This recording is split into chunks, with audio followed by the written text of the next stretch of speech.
Today we're gonna cook sinigang. So naghiwa na ako ng kamatis, onion, and ginger. And hindi ko siya nilagyan ng bawang. So let's see. And then, ayan na, ready na ang ating salmon, sinigang salmon. May ulo yan.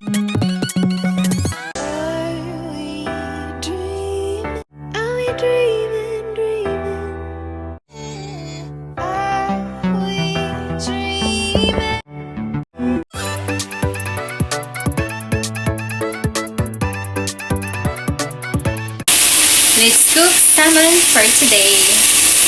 Mommy? Daddy told me.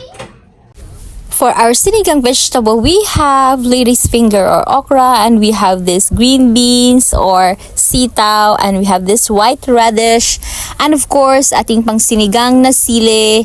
So, this is very yummy for our sinigang. Alright, let's get ready. One more. Let's saute the tomato, the onion, and the ginger. And I already put salt and pepper for the flavor. So let's saute. Halo-halo lang mga bench. I-mekish mo yan. And of course, ilagay ng ating mga gulay. Ayan. So, lahat ng ating mga gulay atin ang isaute, atin ang igisa for this time.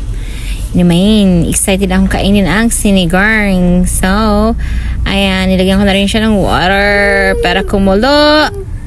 At lagyan, of course, ng flavor na Knorr Gabi. So, yes. Lagyan natin yung pangpaasim. Ito talagang favorite kong flavor ng sinigang sa gabi. Ayan, ilagay natin ang okra, lady's finger. Hinuli natin yan kasi para hindi siya medyo malata. And, dahil yung gabi medyo malapot talaga siya, kaya parang medyo mabula siya. But, tinatanggal ko yung mga bula-bula na yan. Ayan, lagay na natin ang ating salmon fish.